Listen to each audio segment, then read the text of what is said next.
What's up, you guys? Sean Ross Sapp. Welcome to Fightful. It is July 8th, 2024.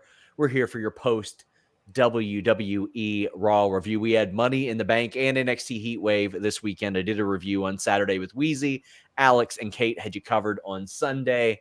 I'll back pat over Fightful Select as we go through the show.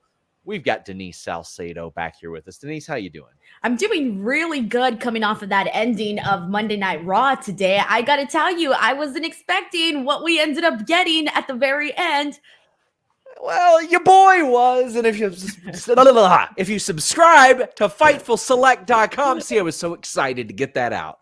Subscribe to FightfulSelect.com. You would have seen in our pre-Raw notes that Rhea Ripley had been discussed for a return.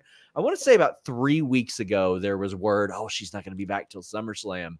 And FightfulSelect.com, best $5 in the business, dropped a report saying, no, that is not the case. She is discussed for an on-screen appearance or role before then. She is back. We're here to talk about it with all you beautiful, wonderful people. Please leave a thumbs up on this video. If you're watching on X, Twitter, Twitch, whatever that may be, you can send a humper chat at humperchats.com, like a camel's hump, or like what Liv and Dom were about to do in the main event of Raw.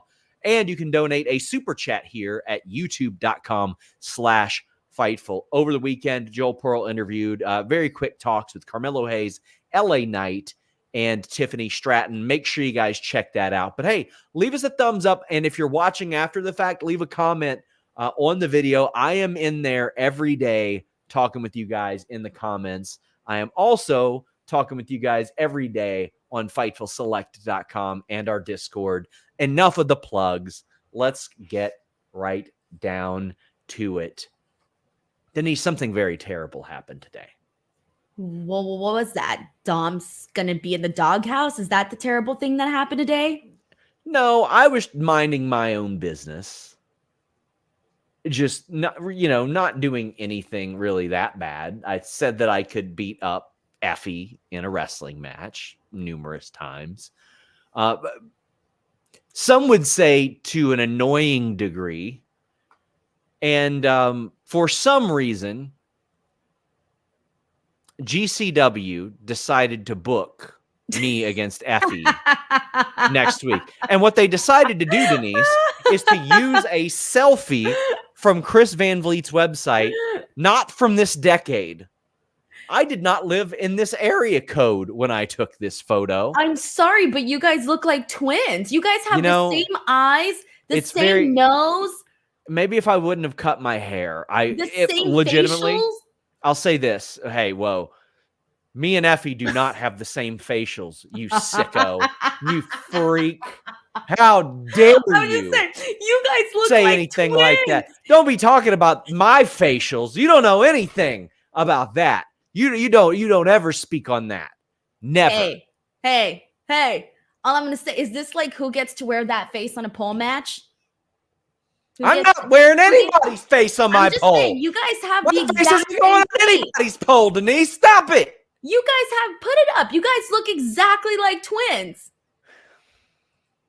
We do look very similar. Listen, you know what? There are worse people to look like. Effie's a good-looking fella.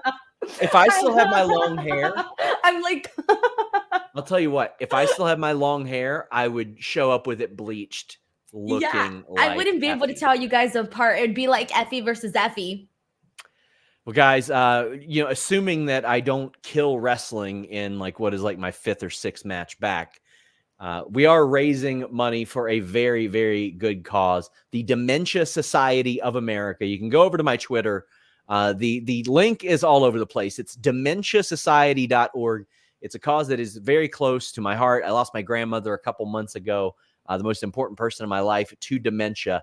And anytime I wrestle, I'm pretty sure I couldn't get paid anyway. I don't think anybody would pay me to wrestle, but the companies that book me always donate to that cause, and that's what I always redirect funds and any support to. So please check out dementiasociety.org. And for some reason, I'll be at Headliners Music Hall Thursday, July 18th, Louisville, Kentucky. At GCW, believe me. Denise, the last time I worked GCW, I main evented the show. I don't remember that. I only have one memory of you in GCW. Yeah, it's when I main evented the show. No, it's you on the floor holding your nuts because I gave you a low blow and you got eliminated from the GCW clusterfuck. And you were crying. I wasn't crying. You were crying.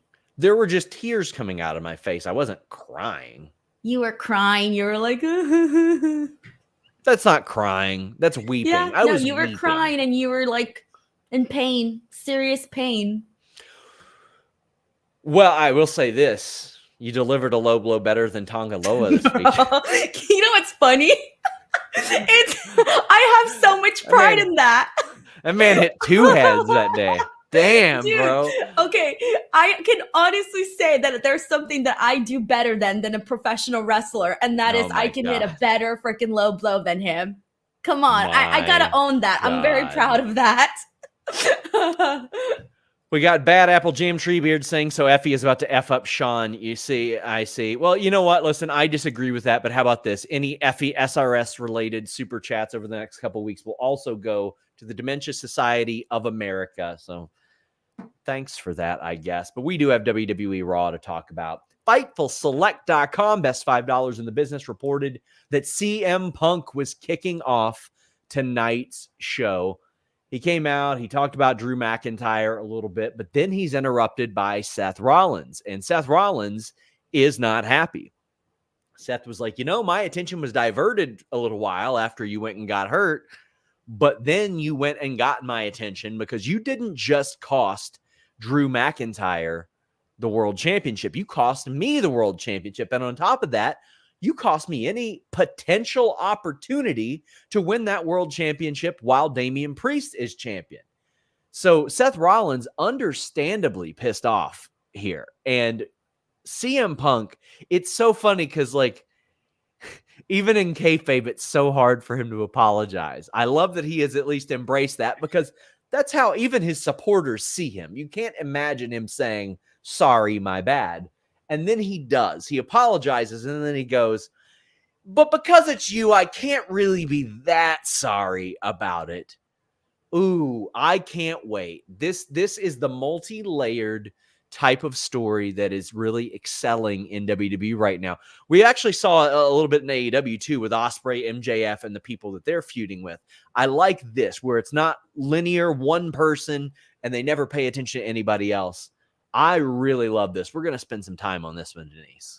Oh, I have quite a bit to say about this because there were some things that I liked, some things that I questioned, and some things that I felt that were left unsaid. So I guess I'll start off with a lot of what, I want to start off with the part of CM Punk addressing Drew McIntyre. I'll start there because it kind of reminded me. So he had mentioned I'll beat up Drew McIntyre anywhere. I'll beat him up here. I'll beat him up anywhere, right?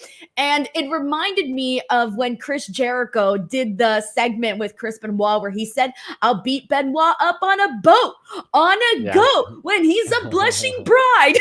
And so obviously, Jericho did it better because it was totally different and we had images and stuff. But for a second there, I thought CM Punk was ready to go in that direction where he was about to start naming all of these places. So right away, when CM Punk did that, that's immediately where my head went to.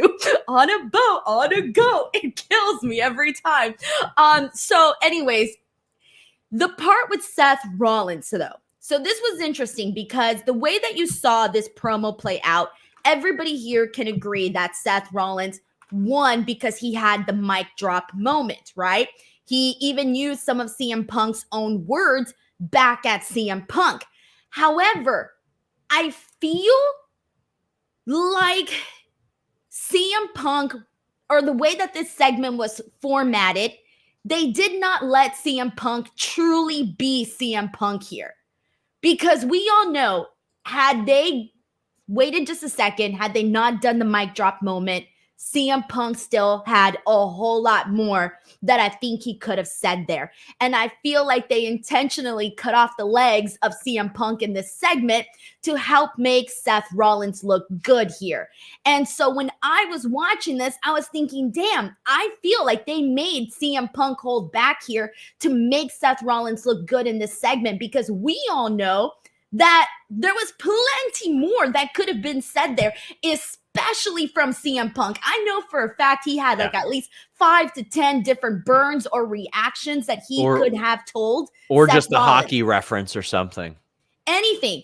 I felt like this moment, it was of course set up to have Seth Rollins have the final word there, but it felt incomplete to me at the end because I do think that CM Punk could have hit him back with a couple of jabs there. And there was only one part, and maybe you can explain to me, there was only one part that I did not like in the Seth Rollins promo, and that's when he called CM Punk the dumbest smart dude. I thought, Seth, what are you talking about? Listen, I definitely got what he meant there. Like, CM Punk is a very smart and savvy guy. He very smart at certain things, but dumb at other things. Like, makes dumb decisions. And I mean, listen, have I heard CM Punk explained with that terminology in the past? Yes, I have. A very rich man who has cost himself some opportunities and some situations like that. But yeah, I saw that and I was like, okay, they're just the strongest, I think, use of words. Because even CM Punk was like, did you really just say that? Yes, and Elite Biscuit says Seth mic dropping on Punk's motif of actions have consequences was a chef's kiss. Well, I mean, if that's the common criticism of CM Punk is that he's a hypocrite, use his stuff against him nonstop, because I think that's what he did there. Like, I think that's the smart thing to play off of, and I think that's the right thing to do. Nick DeVito says, hey, guys, after tonight's show, do you think Punk is definitely cleared for SummerSlam? Do you think, guys, thank you guys for everything. Content is top tier. Well, thank you, Nick. After what I saw on Saturday, I was like, man, he's got to be close to some sort of clearance if he's doing all that. Because, I mean, back in the day, if you weren't cleared, you were on a pretty strict no contact list in WWE. You weren't allowed to do anything like that. Meet Normus says, pay attention. I'm trying to super chat. Will Punk be cleared sooner? Will Seth Drew win the tag titles at SummerSlam, then coexist and lose them and have a triple threat with Punk down the line? I hope not. I don't want to see Seth and Drew coexisting, even though, what CM Punk is enough of a foil for the two of them to where I think it could bring them together a little bit. Do you think that's possible?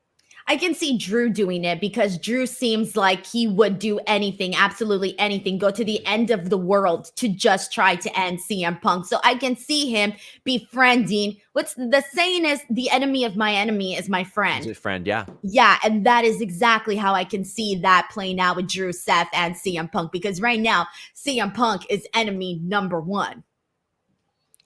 Tony says, Seth cooked Punk. I like the story that Punk's ego and pettiness have now gotten Seth, who wasn't involved, now wanting to get involved and wanting to target him too. I hope it leads to Seth costing his match with Drew. If he's not, Drew still needs to win. I think that the situation is masterful. It was planned for Punk and Rollins at Mania. And Denise, you and I witnessed the real setup for that at Royal Rumble Media Day, at a 2K event like a year and a half ago. If you remember Nick Hausman doing that interview. Oh, yes. I was like, where are you going with this? What did we witness? Yes. So, because like if you're in media, you can tell when somebody else is getting a headline. And it was so funny because you and I were waiting on an interview and he's doing that interview with Rollins and he looked at us like, y'all see this big fucking headline I'm getting right here? Yeah. And we were like, oh my God, he's really saying this. But he said it in a way that was enough in character that it could be played off of. So it really started then. And then when Punk did show up, because listen, Rollins knew there was a real possibility that Punk was going to get himself fired and end up back in WWE. Didn't think it was going to happen, but knew it was a possibility. So they had that set up. But when Punk gets hurt, Rollins does other stuff. And boy, it's bigger than anybody could have imagined. Main eventing WrestleMania.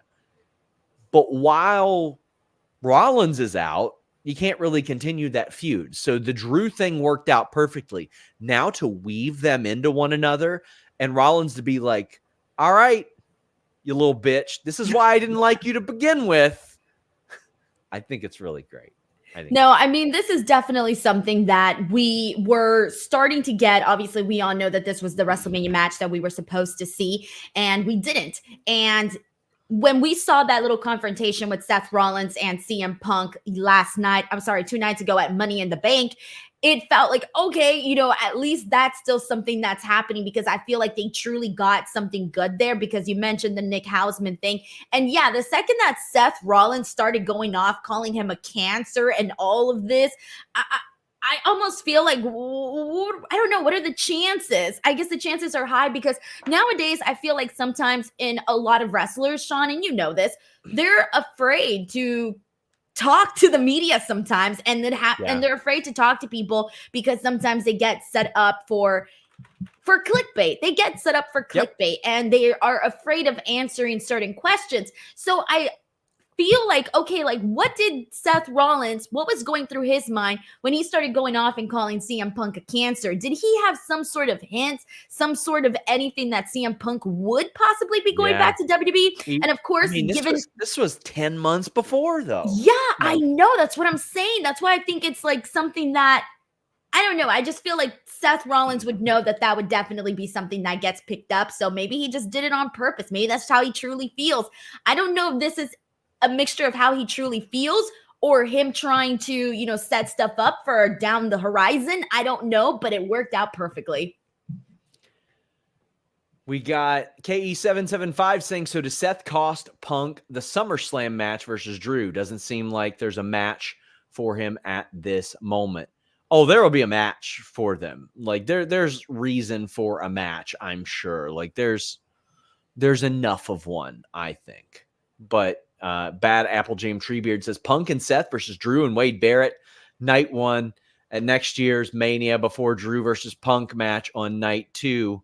Seth can take a chair shot for Punk to save him to answer Meat's question. I think we're getting Drew and Punk well before that. This seems hot and ripe for SummerSlam or Bad Blood. Like if they have Bad Blood and they don't do that match, oh boy, man. So, interesting happening backstage. Seth Rollins runs into Damian Priest, and I have loved Damian Priest's title run because it has been him addressing in kayfabe the legitimate criticisms of him, which are that he's not effective as a main eventer, blah, blah, blah, rides Judgment Day's coattails. And in kayfabe, he's like, no, I don't want Judgment Day involved. I want to do this on my own. And Seth Rollins is like, you're a man of your word. I'm a man of my word. I'm not coming after that title. And he said, you definitely were lucky, but you were good as well. But you're going to have to be better than good when you face Gunther. And then Damian Priest, likely because of the respect that Seth Rollins showed him, and I think a little bit to play off of the 3 count that didn't happen, Denise. He says, you know what? Forget that agreement ever happened. If you want a title shot after SummerSlam, go for it. Now, I don't think he's going to have the title after SummerSlam, but I think it was a good plot point there. What did you think of all this? I think that this was kind of a nice gesture to do, because it meant a lot when Seth Rollins told Damian Priest that he did a good job and that there was that mutual respect there. So I feel like this little segment, even though it's very brief, very quick, went further than they probably anticipated. Yeah. So FightfulSelect.com had a report this weekend up on the Damian Priest non-kick out. So Triple H kind of mentioned it. It was, it wasn't something, that they necessarily they're happy about, but not something to dwell on either. And the general consensus I got was Damian Priest rarely messes up. He's probably more upset about it than anybody. He probably shouldn't beat himself up over it. Now, I had some people saying, yeah, well, why didn't the ref count the 3 as a shoot, which is what they used to be taught to do. Interestingly enough, Denise, he's the same ref that got fined for counting the 3 at WrestleMania when Rousey didn't have her shoulders down, which, keep in mind, they went over that 100 times, and every other time she had her shoulder down until that.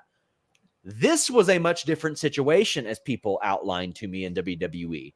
He couldn't call it as a shoot because that would, 1, kick Damian Priest out of Judgment Day. 2, make Seth Rollins the world champion. 3, mess up the triple threat aspect of what they were about to do with Drew McIntyre, and then make the Rollins versus Drew title match where Drew cashed in a DQ match. So if Punk had interfered, he still could have cost Drew the title, but there wouldn't have been as much to complain about on Drew's behalf. It's just an unfortunate situation. Okay, so what exactly did go wrong? Why didn't Damian put his arm up? Don't know. I haven't found that out yet. Okay, because that's just, I mean, I get why, because I'm on the side of the referee counts. Like, he doesn't know what the finish is, just counts and does his job. That's the side that I'm on. And I also understand why he didn't do it, though, because again, like you said, that would change a lot of things. It would change the champion. It would change a lot of what was supposed to happen. But so I guess the big question is what happened? Why didn't Damian kick out?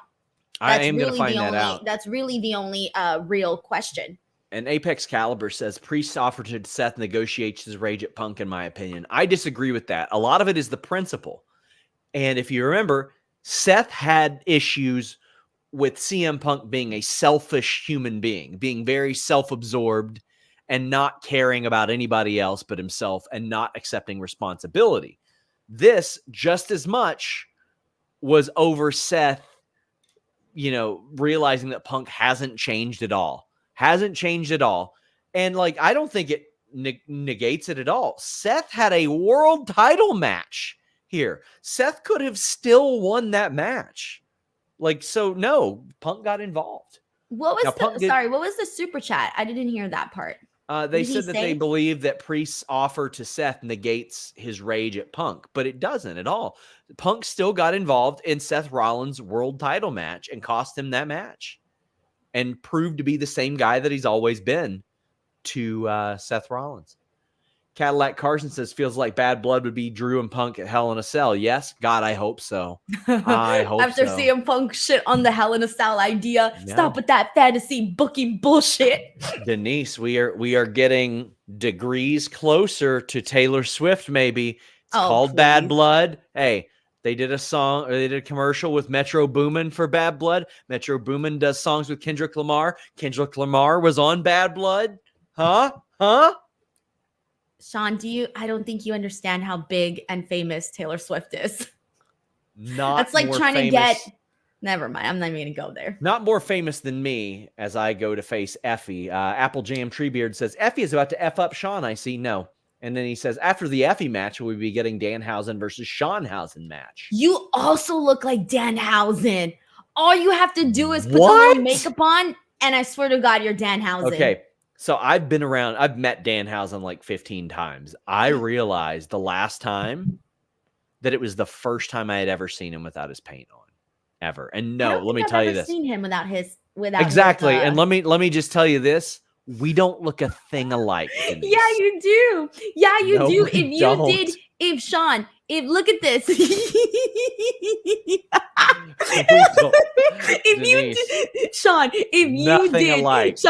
you did the face paint just like this, you would look just like Danhausen. It means I have a beard. Do the face. We don't look anything alike. Yeah, you do. You even got the same little hair. Look, people, this is ridiculous. No, not without the paint. I'm saying with the paint, guys. With the paint. With the paint. Will Chisholm says, any news on the machine guns? We have not reported what does Danhausen look like? This. Is there a photo online of Danhausen without makeup? Pat Faruga says, what career moment are you each most proud of? Well, in overall, getting selected. Without the makeup you don't, but with the makeup you do. With the makeup you do. With the makeup, you look like Danhausen. What are we talking about here? Oh, yeah. Denise, that's like saying, you know what? You look a lot like Rey Mysterio with the Rey Mysterio mask on. Huh? Bro. Now that's just racist. Anyway, Pat Faruga says, what career moment are you most proud of? If we're talking about in writing and in media, Select at 10,000 was nice. Raising like $6,000 for Nami for my wrestling match with Shaza last year was a good one. Denise, do you have a favorite moment? Of what? of your career. Please listen. Oh, I'm sorry. I was still thinking about you looking like Danhausen. God. Come on. Do I have a favorite moment? Denise, here you go. You can think about it while I tell the people about NordVPN. I had an answer. Are high pay-per-view prices getting to you? Maybe MLB blackouts, maybe the insane cost of Sunday ticket, whatever it might be. NordVPN.com/Fightful is here to help. You get NordVPN.com/Fightful. You change your virtual location with one click. Maybe you want to be in the West Coast when you can't watch a game on the East Coast. They got you covered. Maybe the pay-per-view prices are just too high or there's too many of them. Switch your virtual location overseas and get the prices that they're paying there. NordVPN.com/Fightful does it all for you. And that's in addition to their password manager, their protection on public Wi-Fi, the ability to use it on all your devices, including your router, your TV. It doesn't matter. They've got you on all those. And a 30-day money-back guarantee. Maybe you're just feeling wild and you want to try it. Well, you know what? In 30 days, if you don't like it, spoiler, you will. You can get your money back. NordVPN.com/Fightful. Apple James says Denise looks a lot like Sting with the face paint. Oh, I have Sting's. I so have Sting's jawline. Yeah, for sure. Guys, look at the shape of the face. You have the shape of his face. Anyway, Big Mig says, you guys are the best together. Great chemistry. Denise is a great step host. Sean, what are your thoughts of Denise's definition of juicy? You're going to have to fill me in here, Denise. God, everybody's been making me explain this. First, I had to explain it to Kate. Now I have to explain it to you. I'm tired of explaining this. What is it? You can put it together. What do you think juicy means? And by the way, Kate agreed with me. So technically, I already got someone to agree with me. So I'm done making this case. I don't want to have to explain it again. Eddie says Chelsea Green for Women's Champion 2025. Fightful Select had a report today about her getting a lot of praise backstage, not just for her bump, but the promotion of Money in the Bank. So instead of saying the H word, I say juicy when I'm in the mood. Yeah, you know what? I think that's that's fair. It's fair. Alan says, almost 15 years I've been watching wrestling. It was the most fun I've ever had watching. Thank you for everything you do in reporting. Thank you for giving a shit.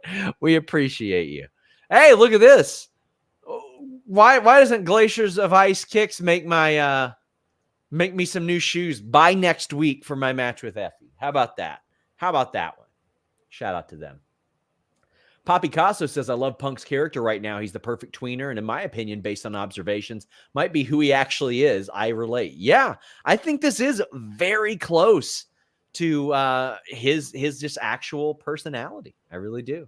Yeah. Orlando Arrego says, I hope they don't book Drew versus Punk versus Seth. Oh, they're gonna eventually. They got to do that eventually, Denise. I would hope so. Jay Miller says a few former wrestlers were saying Priest got his bell rung. If you watch his right hand, it shakes a bit, so it looks like a potential stinger. He did continue after that. I'm going to work to find out what actually happened. I'm going to see what I can find out.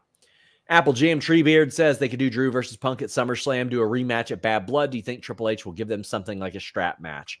I think a cage match, Hell in a Cell match. That's what I'm thinking. You go into Atlanta for Bad Blood, Denise? I don't know. We had fun in Atlanta. That was a good time. It was a good time. It was a good time. We got harassed on the internet by irrelevant nerds over that one. That was fun. But we got Punk meeting. I already lost track of how many times we're getting harassed on the internet by irrelevant nerds. Buddy, people who could not buy ad space on Fightful, and we compromised their I already lost track. There you go. Punk meets with Adam Pearce. Adam Pearce says, you know what? You can't be here next week. Drew McIntyre's going to be here. We'll chat about it. Ryan Sully says, happy 8-year anniversary Fightful. Yes, our 8th birthday was this weekend. You hit the Ocho. Yeah, and he says, say the Ocho, Sean. Say the Ocho. Say we hit the Ocho. It's the Ocho. Say Fightful is Ocho. You're just milking the clock at this point. Denise's 5-year anniversary on the Raw post show is coming up September 16th, which happens to be on a Monday. Should have a celebration. We will have a celebration on September 16th. Wait, who sent the super chat? Ryan Sully. Ryan Sully, thank you for remembering that. He says, Raw was a hoot. Thanks for the A+ content. Cheers. And I mean, hey, listen, I'll tell you this. No matter what issues you guys have with the Liv Dom storyline, it's better than the love angle she was in when Denise was starting with Fightful. Oh, yeah. Wasn't she doing the Lana and her? Lana, Lashley. Yeah, I remember that. That was fun. So we get Jey Uso defeating Chad Gable because the lights go out. Jey Uso beats Chad Gable, so it puts Jey Uso over a little bit. He, as soon as the lights go out, he goes, yeet, and then runs. He's the smartest person there. I love it. Chad Gable got his bit over and then still saved his life. Are you kidding me? Jay's the smartest person there. And Chad hits the brick. So I like this. Chad is clearly targeted by the Wyatts regardless. Jey Uso gets his win. I'm fine with that. Nikki gives another VHS to Pat. At this point, they just need to wheel out the cart like in elementary school with the VHS and the old TV. Like, they just got to know at this point it's going to happen, Denise. Yeah, I mean, that's what it is. But I do want to take it. So this is random, but I want to shout out the fan. I don't know if you caught this, but there was a fan that yelled at Chad Gable that there was someone behind him. Did you catch that? I didn't. It was hilarious. And that fan kind of made that segment for me because as Chad Gable was running, you just hear the fan like crystal clear yell it out that there's someone behind him. And it was perfect timing. And I think Chad Gable heard it too because he fed off of that. And then he fell on the floor backwards the second the fan yelled it. So it was almost like it just worked out a lot better. That was my favorite part, man. That fan yelling at that was hilarious. I'm going to go back and listen to that. Yeah, like you could hear it crystal clear. Like, someone's behind you, and then he falls. We have a new Bo Dallas promo. He says that the people in the Wyatt family were discarded and forgotten about, and now they're very happy. He's clearly also targeting Chad Gable, who... Nah, you think? Backstage confronts Adam Pearce, and Adam Pearce is like, man, I've doubled security. What the hell do you want me to do? And Gable is like, okay, fine. I'm going to handle it in my way, which I'm interested to find out what his way is. But then he's like, and also I need a vacation. That's how he's handling it. He's going on vacation. He's going on vacation, a paid vacation. Then Adam opens the door and Bo Dallas is sitting inside smiling. Do you think that Bo Dallas and Adam Pearce are in cahoots, Denise? No, why? How else could how could they keep getting through? How could they keep showing? They have terrible security. We've seen terrible security over and over in WWE. Doubled security. Then they're just, no, it's not enough. Come on. How many times have we seen security just get taken out by like one tiny little shot? We just saw one security guard on NXT get taken out with one back fist. Bam, out. There you go. So listen, somebody said, they said this isn't a spooky group. No, do not misrepresent what was reported on FightfulSelect.com. We said there are not supernatural elements to this plan. There have not been. You can run a fog machine and crawl under the ring all you want. A supernatural element, they're still using VHS? Come on now. If this were 4 years ago, they'd have just projected that shit onto the ring with some worms or something. What are we doing here? Gable is spotted backstage with the Creeds later on. Rock Hard Joel Wood says, assuming Roman returns at SummerSlam, how do you think Jey starts to get incorporated back into that story? A Roman Reigns apology, I think. I think that Roman realizes the value of family. Bronson Reed's backstage. He talks some trash to Sheamus, but then he says, nah, bud, I'm going to face Pete Dunne, but I'll get you soon. It is revealed that Tyler Bate unfortunately sustained an injury at NXT last week, but Bronson Reed ends up winning this match, and Sheamus makes the save. Now, Dunn is a little bit hesitant, but right now, if Tyler Bate isn't going to be around a while, Ridge Holland already hit the bricks. I like the idea of Sheamus and Dunn like teaming up. I think that'd be kind of cool. Dude, the idea that I don't just like, but that I love is seeing Bronson and Sheamus going at it with each other. I've been waiting for Bronson to kind of have his big moment. And I feel like this feud with Sheamus could be the feud that puts him on the map on the main roster. I have been waiting for this because I feel like when he came into the roster, it was like a little bit of stop and go. And he really hasn't had anything going on that was huge in the last couple of months, right? It's been a while since we really had him in any storyline. He's sort of just been there. And so I've been wanting to see something like this. And Sheamus is 100% the perfect person to have a series of matches, tell a cool story of just two guys that are both that can both kick ass, but they're two totally different types of competitors. But I think that they can tell a really cool story there. And this match with Bronson and Pete Dunne, I enjoyed. It was very short. I was actually a little disappointed when it ended because I thought we could have had a lot more. But given everything that happened on Monday Night Raw, there was sort of just enough time for everything, I guess. But man, also that tsunami that he hit at the end looked extra painful this week. So shout out to Bronson Reed. Yeah, shout out to Bronson. Our Fightful Select Discord, like I saw it blow up whenever he hit the tsunami. Right? And again, I don't know what he did different today, but it looked a little just different. Some of them look good. Some of them look really great. Sending well wishes to Tyler Bate. Not just him. Jordan Oliver really had a torn ACL. Brittany Brooks on the Indies, torn ACL. She's a standout. Like I think she'll be signed. I mean, honestly, if she wouldn't have torn her ACL, I think she would have probably been signed by WrestleMania. I expect to see her signed next year. Jordan Oliver as well, whenever he's back. I'm surprised he hasn't been signed. Man, I feel like we've been seeing a lot of torn ACL news now. I feel like they're just rough being handed out. You get an ACL. Oh, I hate it. It sucks. Mr. Acosta says, I love it wasn't Bo as Uncle Howdy in The Office. Yeah, it needed to be Bo. Apple Jam Treebeard says, want to send all the good thoughts out to Maria. Hope all the medical stuff she's going through right now goes all the best. Me too. And one of her clients on ROH TV, Cole Carter, broke his arm and had surgery. Injury bug going around, man. You hate to see it. Like, sending our love to those people. Sami Zayn comes out and cuts a promo, and I was so interested in how Braun Breaker would react to a clean as a sheet loss. Would he be like Gunther and be like, you know what? You bested me. Sometimes that happens. No, this man's a sore loser. Attacks Sami Zayn. And,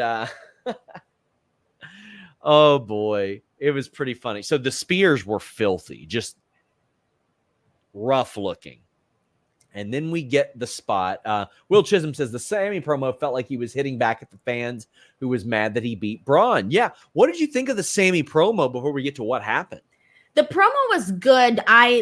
I was under the impression and he called it out and called everybody out on it. I was under the impression that Braun Breaker was getting that win. And I felt bad because I had said that every other match was a little harder to predict. And to me, I thought that was going to be the easiest match to predict. And then it ended up being the one that I got completely wrong. And so I like him coming out and talking about that. That was good. And then for the actual portion of when Braun Breaker came out, when he started talking, and at first he seemed really sincere in his intentions, like he almost seemed to come out and pay some respects to Sami Zayn for being the better man that night. And the second that I forgot what the last line that he said was, but he said something right before he went right into that spear. And it was hilarious because I didn't see it coming at that particular moment, because the way that he set it up, it legit made me think for a second that he was going to shake this man's hand, call it a day. I mean, not call it a day, but I don't know. I was trying to find some other way that he would probably find a way to get this rematch. And I love that his reasoning for getting the rematch was just, well, I'm going to attack this guy, piss him off, and I'm going to get myself my rematch. And that's exactly what I would want to see from Braun Breaker, because I don't want to see him come out here and be all like, I don't know. This is the version I want to see. So Tony says, Sean, can we please get your best version of Braun Breaker doing the or fooling Adam Pearce with the look over there? Yeah, it was this. Well then, Kyle, I guess oh my God, is that Tim McGraw? What? That's what it was. Oh my God, that's Raw, and then you just shove him over. That is exactly what it was. We're going to get copyright claim for that. So send in your super chats and humper chats. Ilya Dragunov is defending Sammy's honor and wants a match. And, I was like, damn, is Ilya going to lose another one? I mean, they've got great chemistry. They work hard, but Ilya beats Braun via DQ after a chair is thrown, and Sammy tries to come and get involved again.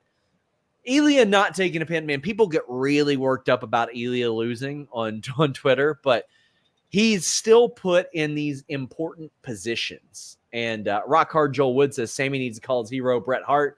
Ask if he has any more of those metal plates to hide under his shirt next time he's in the ring with Braun. If you know, you know.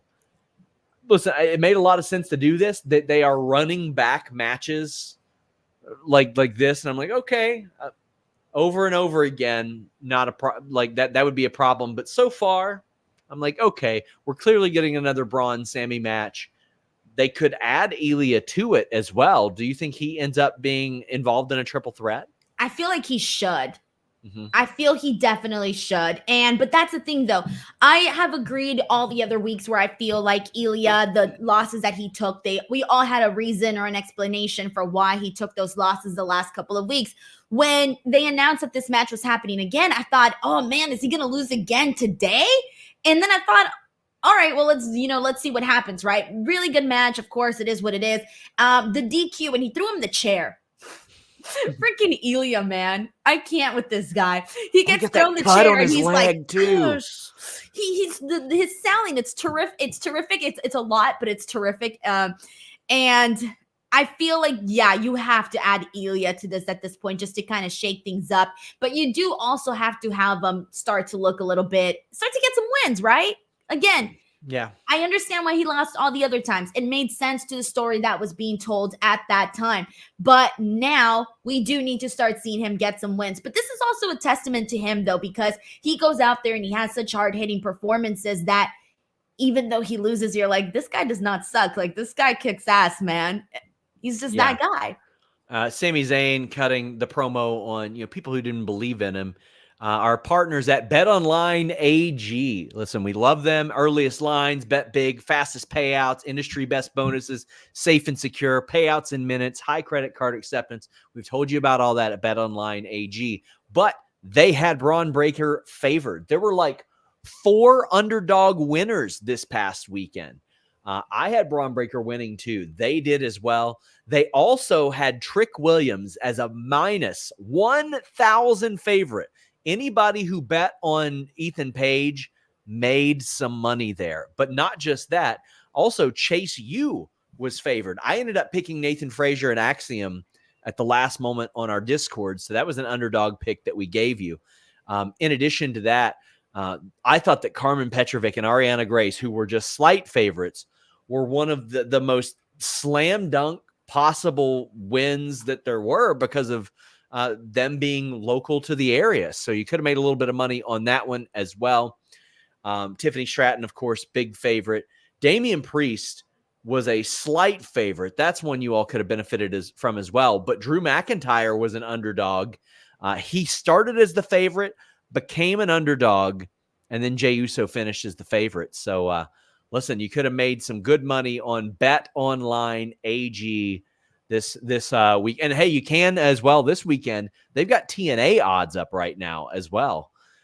They sarcastically said they were going to set odds for me and Effie, and for some reason they said that I would be like a plus 40,000 underdog, and I don't. Well, you're just going to make people go broke, or you're going to make people go really rich?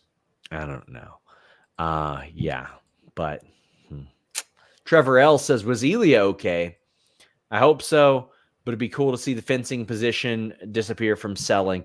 I was more worried about that cut on his leg. I didn't even notice the cut on his leg. Yeah, it was pretty bad. Pretty nasty little cut that he had there. Yeah. But Ryan Sully says, rewatch the first episode of the Raw Post Show with Denise. Do you still have those pink headphones, Denise? No, those died a long time ago. Oh, I've thought about this where we should go back and rewatch that first episode, but at the same time, I don't want to because I'm just gonna cringe. I don't want to see myself. I'm sorry. It's like seeing your old Facebook posts. and seeing the things he Yeah, used to post. It's embarrassing. And I feel like I've changed a lot since then, and I don't want to see myself. for sure. You have. Oh, you don't think you've changed? Bro, you had the freaking long ass hair. Of course I did. I feel like personalities, I mean, you've changed. Come on. Braun Breaker is just a natural on the mic, says Ryan Sully. Cut another fantastic promo on Raw Talk. Ooh. Final Testament promo. Kofi is hurt. Xavier's going to try to fight him himself.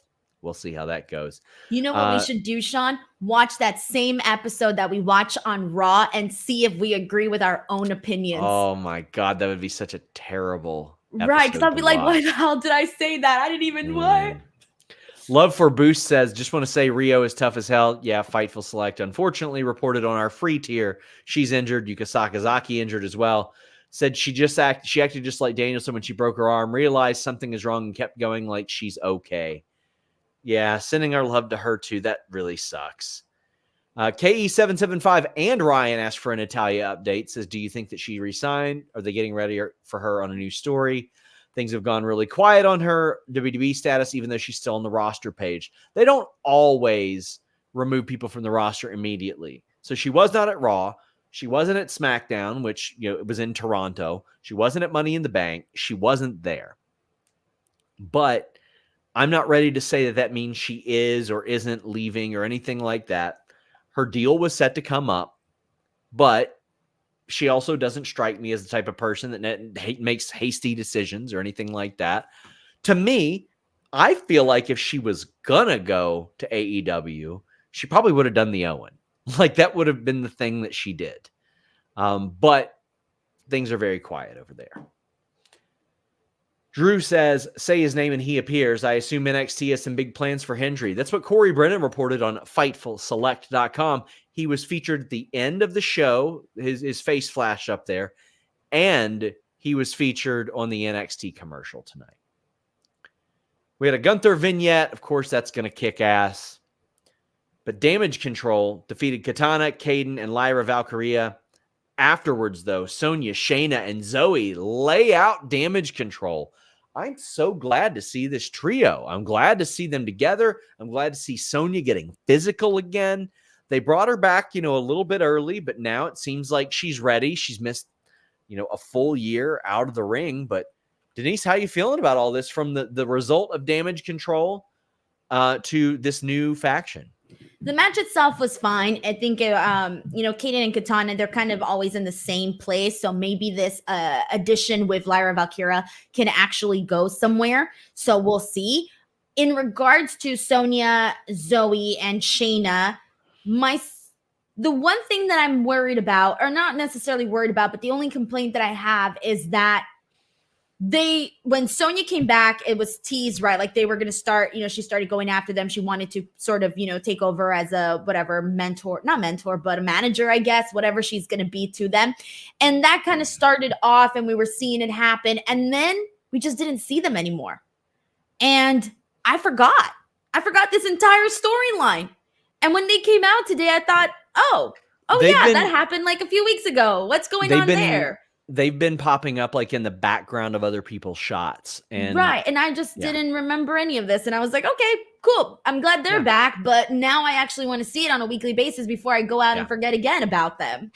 Dream Ninja says just caught up with Raw after work. Dig Sonya, Shayna, and Zoe together. But good Lord, that Rhea pop was insane. Oh, we'll be talking about it. Tony says, I like the trio of Zoe, Sonya, and Shayna. Makes me feel like they're turning Damage Control face and setting up war games now. I don't think they have any plans for those groups in war games in any capacity. Also, am I reading too much into things that Natty wasn't there with the group Sonya was recruiting? No, I think she could be added if she ends up coming back. Sonya did talk to her. She's mentioned that she wanted to change. I would like to see her be a part of this group and see another. I mean, listen, I don't know when Asuka's coming back, but I would like to see Damage Control get a little freshen as well. Crazy 101 says, off topic, where do you see Stephanie Vicker going to? CMLL. She's under contract. I think she's going to continue to work in AEW. Yeah. And after that, she's going to the bank to catch some paychecks because she's going to get paid at some point. For sure. K775 says, Sean, a little off topic, but since the Raw women's division is on the light side, do you think Roxanne could go there after she drops the NXT women's title? I think she would be a good addition to Damage Control, Denise. I think she would be really, really good. How would that work?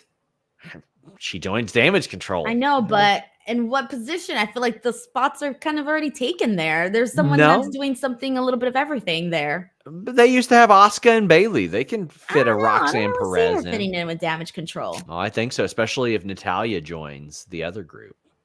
Orlando's... You know something, Sean? What are you trying to tell us? You seem a little too confident here. What do you know? I never know anything. Oh, yeah. Orlando Orrego says, with John Cena retiring, what's an underrated match from his career? Mine is Fatal 4-Way with Randy, Edge, and Shawn.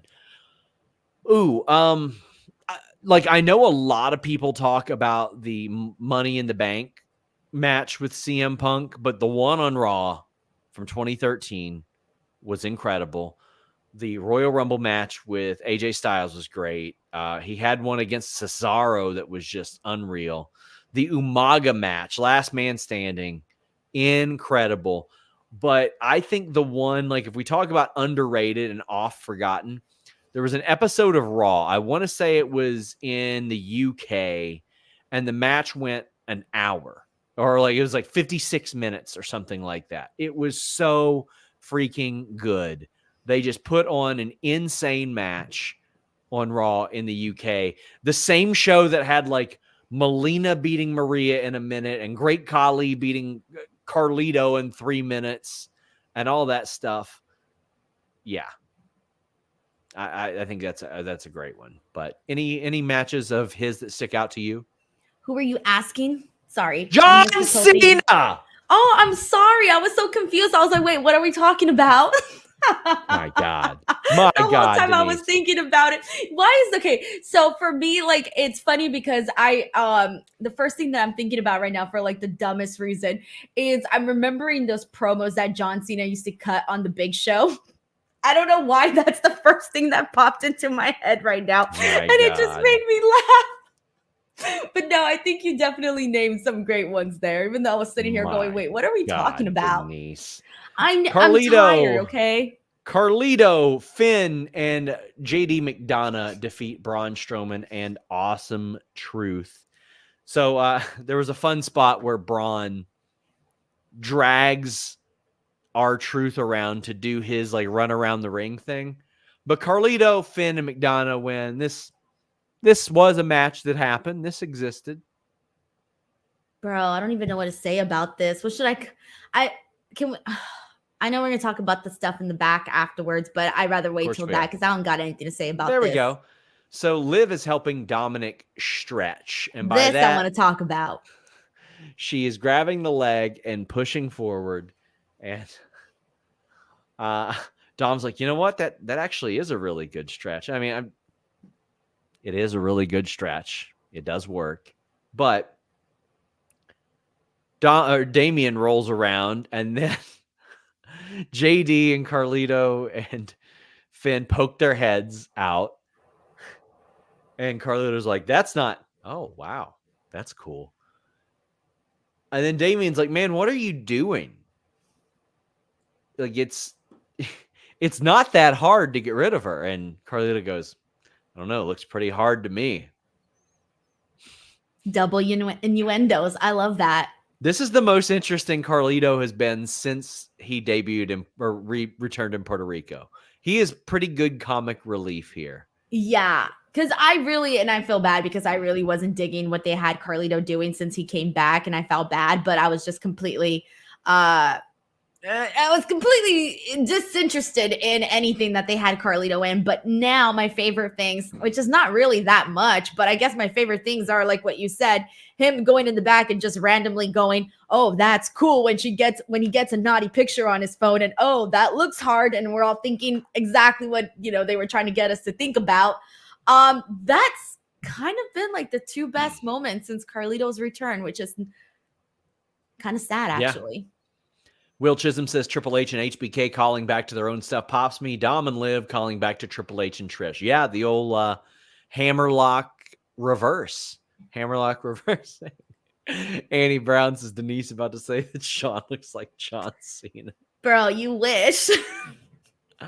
I'm good. I like my hair. Thanks. Oh, that's messed up. That's messed up, Sean. That's messed up. So Damian Sean gets a Cena. phone call. John Clever. Ross Sapp.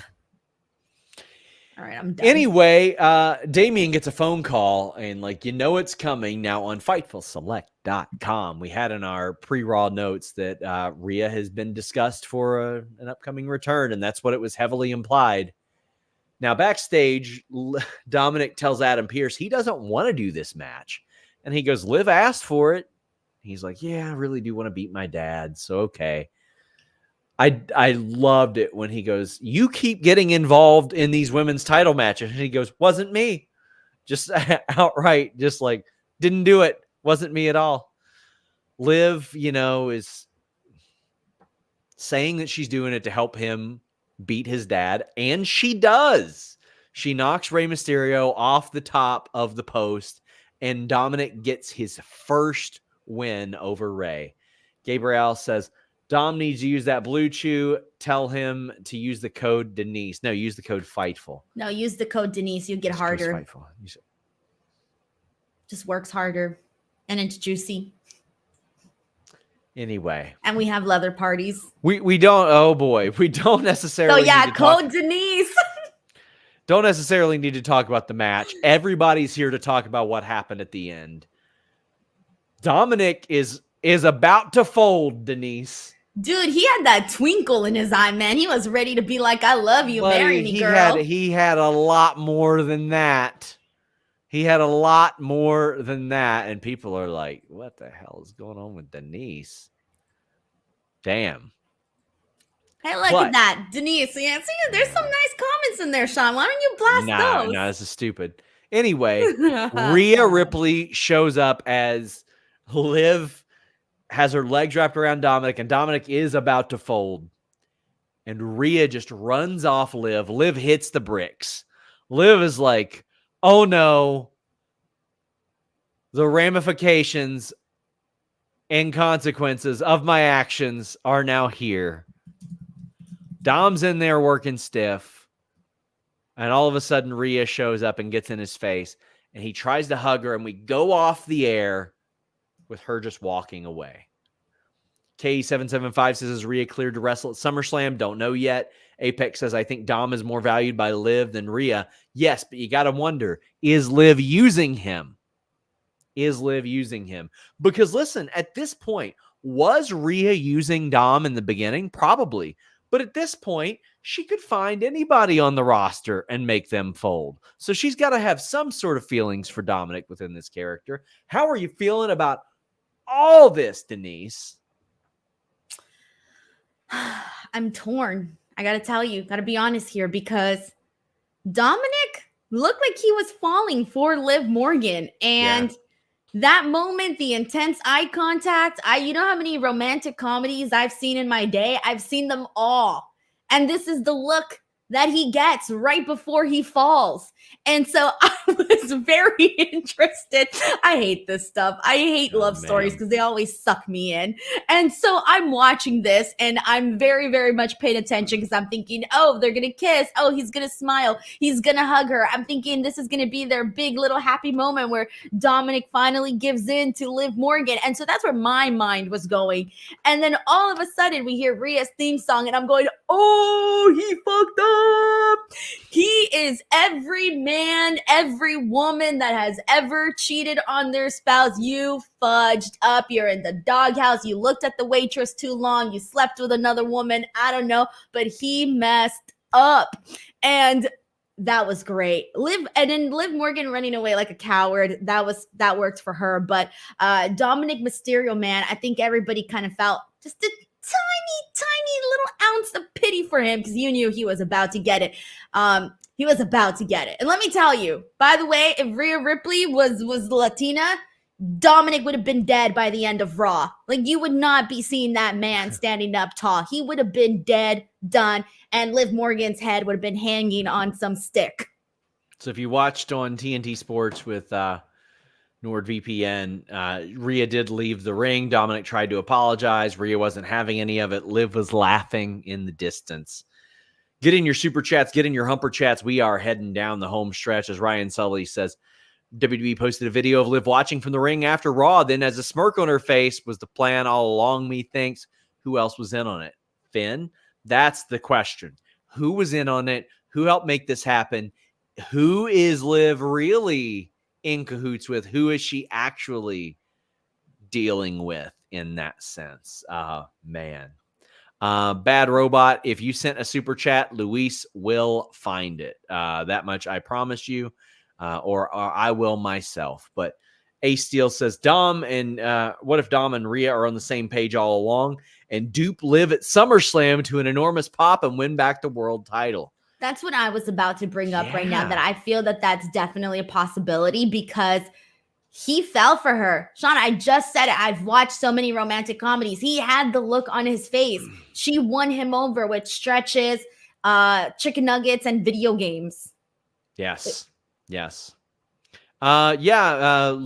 Luis did forget to put this in there. Says, happy 8 years, Fightful. Found you both since Quizzlemania. Been a fan ever since FTF. I don't love Priest telling Seth he can challenge again. Now Punk is off the hook. Special guest ref Seth. I disagree. Punk is not off the hook. Punk proved himself to be everything that Seth Rollins feared and said that he was. And just because Seth can challenge again doesn't mean that fixes what happened. Like, Seth could have still won that match. Like, it was not a foregone conclusion or anything like that. I think that Priest let Seth off the hook, or Priest telling Seth he can challenge again, was because of the 3 count. I think that's his way of doing that. Vanessa Vasquez says, what's up, Sean and Denise? Love the Fever shirt, Sean. Go Indiana Fever. So stoked that Rhea is back. I've missed her. Me too. Me too. I'm glad to see you back in the chat, Vanessa. But you know who didn't miss her? Dom. He looked preoccupied. I think maybe he still missed her. Cadillac Carson says the way Raw ended was an excellent cliffhanger to get you to tune into next week. Hell yeah, it was. I can't wait to see what happens. Apex Caliber says, I think Dom helps Liv retain at SummerSlam against Rhea. Well, that's a good thing because, I mean, I don't know if it's going to be Liv or Rhea, and there's the big swerve there. Gabrielle says, Denise, what would you do if you were Rhea? Kill him. There's no other option. Kill him. He'd be dead. There's no other options here. She'd be dead too. They all be dead.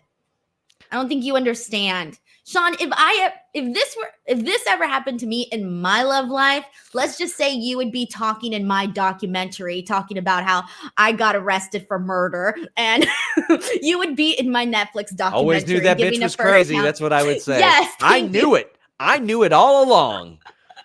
Honestly, just know it. All right, Sean, I would be in jail. All right. And I'd have a documentary. Adam says, Rhea finally getting her comeuppance that would be perfect at SummerSlam with Dom and Liv making out over her as she loses. Yeah. I mean, I thought that we were going to see Judgment Day split because, listen, it's sort of run its course now. Yeah. Well, now things change now that Rhea's back. She's got to put things back in order, and she's going to be like, oh, so I remember seeing you guys play with Liv Morgan, playing her little video games, eating her little chicken nuggets. Yes. Yana says, Liv gets her 2 flowers emojis, keeping the hype of Rhea feud alive. I see Liv retaining first match when Dom betrays Rhea. Her winning the belt back instantly would invalidate everything. Liv and Dom got aura, in my opinion. Yeah, and the thing is, Yana, I agree with you. They haven't built anybody else in her absence in a singles capacity. Lyra briefly, but Becky was champ and Liv is champ. And other than that, they haven't really built anybody. Nicholas says Liv versus Rhea right now is a PLE main event with the story, but there's so many good stories. I don't think they get that chance to main event. Yeah, I think it could be. But it's not going to be. Any update on Raquel? Unfortunately, they thought she was in the clear, and then Elimination Chamber weekend, she had a flare-up of her condition again, has been sidelined. It makes it very difficult to work out. Guys, please leave a thumbs up on this video. We've got a few more super chats and humper chats. Send us a nice review on Apple, Spotify, all that good stuff. Papa Picasso says, with Rhea back, when she fights Liv for the belt, I see Dom pairing with Liv and costing Rhea the match. What do you think will happen? Much love, guys. I think it's going to be Liv. I could see them doing the ultimate swerve, and Dom's been using Liv the whole time to get the titles back into Judgment Day and all that. But I think it's. But then he wouldn't have been pushing her away. You know, maybe just 4D chess there, Denise, because whatever he was doing was working. Reverse psychology. Letting her think that she was manipulating him. Drew says, nothing is 100% certain, but I'm assuming Jordan is WWE in 2025. If she is, would you rather Rhea versus Jordan or Rhea versus Bianca main event of Mania? Rhea versus Bianca at first, but Rhea versus Jordan after Jordan gets established, and then Jordan versus Bianca down the line as well, or a triple threat between all three of them. Or all of that, everything that you just mentioned. Yeah, but I mean, Bianca and Rhea is a main event in the future. So I had slipped this in on the Fightful Select Backstage Report podcast, but she had mentioned today her contract's up in January. She had her contract amended. It was supposed to be up next summer, but her deal was amended and less time on that deal. Jordan? As a result. Jordan Grace, yeah. FightfulSelect.com reported. Apple Jam Treebeard wraps us up and says, as much as Seth should blame Punk for costing him the Drew match, or Drew needs to be blamed more, not only did he cash in on Seth's match, but he's the one who was pinned and brought the Punk problem. Yeah, but Punk inserted himself into all that. He can already dislike Drew McIntyre, but Drew wasn't there for Seth to be annoyed by. And also, Seth is not going to be mad at a man cashing in Money in the Bank to make it a triple threat match. He's done it. He knows the game. Everybody involved in this situation, CM Punk, Damian Priest, Drew McIntyre, Seth Rollins, they understand the game of Money in the Bank and how to capitalize on that. They can't hate the game because they have all benefited from the game in the past. So it's all about the game and how you play it. Goddamn right it is. And guys, please leave a thumbs up on this video. We would greatly appreciate that. We got thousands of you watching. I would love to get that to 400,000 thumbs up. Denise, tell us where they can find what you're doing. YouTube.com/Denise Salcedo, guys. That's my baby. Go check it out. Daily wrestling content. That's the place to be. That's all I've got. Guys, FightfulSelect.com. Until next time, donate to the Dementia Society of America. We're out. Effie sucks.